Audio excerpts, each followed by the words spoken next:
So hi guys, welcome back to my to videos. तो इस video में दोस्तों डिस्कस करने वाले हैं यहाँ पर कुछ इंपॉर्टेंट कंपनीज को और उनसे रिलेटेड कुछ इंपॉर्टेंट अपडेट्स हैं जिसकी बात करेंगे इस वीडियो में। तो चलिए वीडियो की शुरुआत करते हैं। सबसे पहली कंपनी की बात करते हैं। पहली कंपनी का नाम है दोस्तों टाटा पावर लिमिटेड। बट इसको डिस्कस करने से पहले अगर आपने अभी तक चैनल को सब्सक्राइब नहीं किया है तो चैनल को सब्सक्राइब करके बेल आइकन को प्रेस कर लो और सेबी रजिस्टर्ड रिसर्च एनालिस्ट का टेलीग्राम चैनल को भी ज्वाइन कर लो, जिसका लिंक आपको डिस्क्रिप्शन में देखने को मिल जाएगा। और एक डिस्क्लेमर भी है, जो भी कंपनी से रिलेटेड न्यूज़ एंड अपडेट्स हम लोग कवर करेंगे वो सारी न्यूज़ एंड अपडेट सिर्फ और सिर्फ एजुकेशन पर्पस के लिए है, सीखने के लिए है। तो इसको किसी भी तरह का इन्वेस्टमेंट एडवाइस मत समझना, आप खुद से रिसर्च और एनालिसिस भी कर सकते हैं। तो चलिए दोस्तों वीडियो की शुरुआत करते हैं। सबसे पहले बात करते हैं टाटा पावर से रिलेटेड कुछ इंपॉर्टेंट न्यूज़ एंड अपडेट्स के बारे में। सो दोस्तों आज के दिन की बात करें तो टाटा पावर का पावर आज के दिन हमें देखने को मिला नहीं, क्योंकि कंपनी का काफ़ी वीक परफॉर्मेंस हमें आज के दिन विटनेस करने को मिला था। और ये वीक परफॉर्मेंस जो हमें देखने को मिला था, इसके पीछे का सबसे बड़ा रीज़न है कंपनी का Q3 का अर्निंग्स। और ये रीज़न तो आपको पड़ोस का बंटी भी बता सकता है। अब Q3 की अर्निंग्स की बात करें तो वहाँ पर कंपनी का जो प्रॉफिट है उसमें हमें 25% की गिरावट देखने को मिली है, और कंपनी का जो रेवेन्यू है उसमें हमें 9% की डिक्लाइन देखने को मिली है। और इन दो कारणों की वजह से आज के दिन आपको टाटा पावर में वैसी पावर देखने को नहीं मिली जैसी एक्सपेक्टेशन रिटेल इन्वेस्टर्स को होती है टाटा पावर से। अब सबसे इंपॉर्टेंट सवाल यहाँ पर यह है कि कंपनी के अर्निंग्स में अगर प्रॉफिट और रेवेन्यू दोनों गिरा है तो उस कारण टाटा पावर गिरा है, ये तो पता चल गया। बट ये अर्निंग्स खराब रिपोर्ट हुआ है तो क्यों रिपोर्ट हुआ है, इसके रीजंस भी तो पता होने चाहिए। तो उसके रीजंस भी मैं आपको बता देना चाहूँगा कि टाटा पावर ने CNBC TV 18 को बताया है कि कंपनी का जो मुंद्रा प्लांट है उसने Q3 में ऑपरेट नहीं किया है, और इसी वजह से कंपनी की जो परफॉर्मेंस है उसमें हमें इम्पैक्ट विटनेस करने को मिली है। तो आई होप आपको गिरावट का रीज़न भी समझ आ गया होगा, और गिरावट का रीज़न अर्निंग्स है, और अर्निंग्स की गिरावट का रीज़न क्या है वो भी मैंने आपको समझा दिया। तो आई होप आपको ये सारी चीज़ें समझ आ गई होंगी। बाकी इन सारी चीज़ों के बाद टाटा पावर के कुछ गाइडेंस भी हैं, उसको भी चलिए समझ लेते हैं। तो देखो दोस्तों, कंपनी ने कुछ फाइनेंशियल रेशियो का टारगेट सेट किया है जिसको मैं आपको समझाऊंगा। तो पहला रेशियो है 3.4 और दूसरा रेशियो है 1.2। तो चलिए दोनों को समझते हैं। तो दोस्तों अगर हम पहले रेशियो की बात करें तो वो हमें देखने को मिलता है नेट डेट टू इबिट्टा, यानी कि डेट टू इक्विटी जो हमें देखने को मिलती है वो हमें डेट टू इबिट्टा देखने को मिल रहा है, ठीक है, जो कि कंपनी का टारगेट है 3.4 का, और नेट डेट टू इक्विटी जो है वो 1.2 का है। अब ये दोनों एग्जैक्ट होता क्या है वो मैं आपको समझाता हूँ। देखो, पावर सेक्टर जो है वो हाई कैपिटल सेक्टर होता है। यहाँ पर आप किसी भी कंपनी को नहीं देखोगे जो डेट फ्री है। डेट होता ही है क्योंकि पैसे की ज़रूरत बहुत ज़्यादा होती है, और यहाँ पर डेट कंपनी के ऊपर अच्छा खासा होता है, बट वो डेट कंपनी के लिए बर्डन क्रिएट ना करे, इसके लिए कुछ रेशियोज डिसाइड किया गया है, जिसमें एक रेशियो है डेट टू इक्विटी का, जिससे हमें पता चलता है कि इक्विटी के बिहाफ पे कंपनी के ऊपर कितना कर्जा है। अगर ये नंबर 1 से ऊपर है तो बोला जाता है कर्जा कंपनी के ऊपर बहुत ज़्यादा है, और कंपनी ने टारगेट रखा है 1.2 का, यानी कि कंपनी के इक्विटी के हिसाब से अगर देखोगे तो कर्जा बहुत ज़्यादा है, यानी कि ये पॉइंट है नेगेटिव।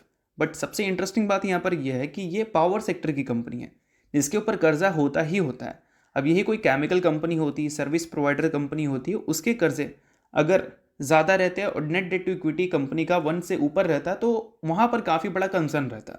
बट ये पावर कंपनी है तो इसके ऊपर उतना बड़ा कंसर्न नहीं है अगर 1.2 का नेट डेट टू इक्विटी है तो, ठीक है। अगर डेट टू इबिट्टा की बात करें, यानी कि बताया जा रहा है कि इबिट्टा के बिहाफ पे जो कंपनी इबिट्टा दिखाती है हमें, उसके बिहाफ पे कंपनी को कितना टाइम लगेगा अपने कर्जे को चुकाने के लिए, तो ये नंबर 3.4 है, यानी कि 3.4 टाइम्स लगेगा कंपनी को अपने पूरे कर्जे को चुकाने के लिए अगर कंपनी इबिट्टा के बिहाफ पे चुकाती है तो। और जनरली वार्निंग रेंज जो होता है, मतलब इसके ऊपर जब नंबर जाए तो आपको सोचना चाहिए कंपनी के डेट के ऊपर, और वो नंबर है 4 से 5% का। बट एक अच्छी बात है कि जो डेट टू इबिट्टा है उसको कंपनी ने 3.4 का रखा है, यानी कि वार्निंग रेंज से कंपनी का ये नंबर कम है, जो कि एक अच्छी बात है, और इस चीज़ को आप ज़रूर नोट करो अगर आप टाटा पावर के इन्वेस्टर हो तो। सो अब दोस्तों वीडियो में आगे बढ़ने से पहले बात कर लेते हैं एक सेबी रजिस्टर्ड टेलीग्राम चैनल के बारे में जिसका नाम है ट्रेडर पाजी। इनका रजिस्ट्रेशन नंबर आप यहाँ पर नोट कर सकते हैं। 8 साल से भी ज़्यादा का एक्सपीरियंस है इनको ऑप्शन एंड स्विंग ट्रेडिंग में, और इनके टेलीग्राम पे चैनल। इसके अलावा दोस्तों मार्केट समरी से रिलेटेड कंप्लीट डिटेल्स आपको यहाँ पर अपडेटेड देखने को मिलती है। उसके अलावा मार्केट के जो इंपॉर्टेंट लेवल्स हैं वो सारी चीज़ें भी आप यहाँ पर चेकआउट कर सकते हैं।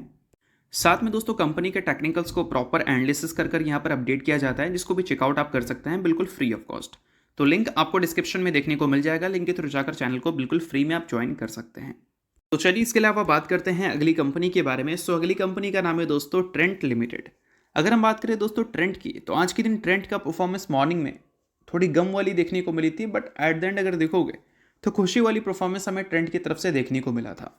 अब मॉर्निंग में जो गम वाली परफॉर्मेंस देखने को मिली उसके पीछे का सबसे बड़ा रीज़न ये है कि कंपनी ने जो Q3 के अर्निंग्स रिपोर्ट किए उसके बाद कई सारे एनालिस्ट कंपनी को लेकर जो अपने ओपिनियंस रखे वो कुछ खास नहीं रखे थे, इस वजह से कंपनी में नेगेटिव ओपनिंग देखने को मिली थी।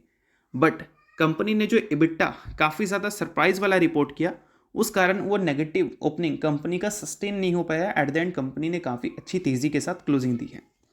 EBITDA कंपनी ने कैसा दिखाया था तो चलो वो भी मैं आपको समझाता हूँ। तो EBITDA की अगर हम बात करें तो 1081 करोड़ का कंपनी ने EBITDA रिपोर्ट किया। ईयर ऑन ईयर बेसिस पे 27.6% की ग्रोथ हमें देखने को मिली। एक्सपेक्टेशन थी कि कंपनी का EBITDA 1000 करोड़ तक देखने को मिल सकता है, बट एक्सपेक्टेशन से काफ़ी बेहतर कंपनी के EBITDA हमें देखने को मिले थे और इसी कारण आज के दिन आपको ट्रेंड की परफॉर्मेंस थोड़ी बेहतर देखने को मिली थी। तो आई होप आपको तेज़ी का रीज़न समझ आ गया होगा। नेक्स्ट बात करते हैं दोस्तों हिंदुस्तान एरोनॉटिक्स लिमिटेड के बारे में। ट्रेंड में अगर तेज़ी थी तो हिंदुस्तान एरोनॉटिक्स HAL उसका अपोजिट परफॉर्मेंस दिखाई है।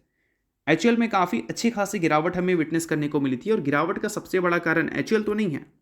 कल जो गिरावट हुआ था उसका कारण तो HAL ही था, क्योंकि AMCA फाइटर जेट का जो प्रोग्राम था उसमें गवर्नमेंट कंपनी और प्राइवेट कंपनी मिलकर इस प्रोग्राम का पार्ट बनते। प्रोग्राम का साइज था 15,000 करोड़ और ये प्रोग्राम से HAL बाहर निकल गई थी, जो कि सबसे बड़ी कंपनी है अगर हम बात करें एरोस्पेस सेक्टर के बारे में। तो इस कारण कल के दिन अच्छा खासा पिटी थी HAL। बट आज के दिन की पिटाई की बात करें तो आज के दिन क्या पिटाई का रीज़न HAL नहीं है, मॉर्गन स्टैनली है। HAL ने जो गाइडेंस दिया था कि हम जितना डिलीवरी करेंगे 2026 में उतना गाइडेंस कंपनी ने मीट करने का भी कमिटमेंट कर दिया है। बट मॉर्गन स्टैनली ने बताया है कि यहाँ से स्टॉक में अनदर 20% की फॉल की पॉसिबिलिटीज़ है। मॉर्गन स्टैनली की एनालिसिस वो कहती है। अब HAL ने क्या चीज़ बताया था भाई, तो HAL ने बताया था कि जो हमने कमिटमेंट किया था डिलीवरी का, अगर आप देखोगे यहाँ पर मेंशन किया गया है, कंपनी ने बताया था कि पूरे साल में हम लो कॉम्पैक्ट एयरक्राफ्ट MK-1A की डिलीवरी इंडियन एयरफोर्स को करेंगे और अभी कंपनी बता रही है कि कंपनी 5 लो कॉम्पैक्ट एयरक्राफ्ट MK-1A पूरी तरह से रेडी कर चुकी है और एक्सपेक्टेड है कि कंपनी आपको इसी साल उसकी डिलीवरी इंडियन एयरफोर्स को करती हुई देखने को मिल जाएगी। और ये सारी चीज़ें बोल सकते हैं काफ़ी अच्छी है HAL के बिजनेस पॉइंट ऑफ व्यू से। बट वही मॉर्गन स्टैनली ने कंपनी को लेकर वीक कमेंट्री जो की है उस कारण आपको HAL में आज के दिन गिरावट विटनेस करने को मिला था। तो आई होप आपको गिरावट का रीज़न भी समझ आ गया होगा। इसके अलावा बात करते हैं अगली कंपनी के बारे में जिसका नाम है दोस्तों V2 रिटेल। रिसेंटली कंपनी ने इशू किया है 1:10 की रेशो में स्टॉक स्प्लिट।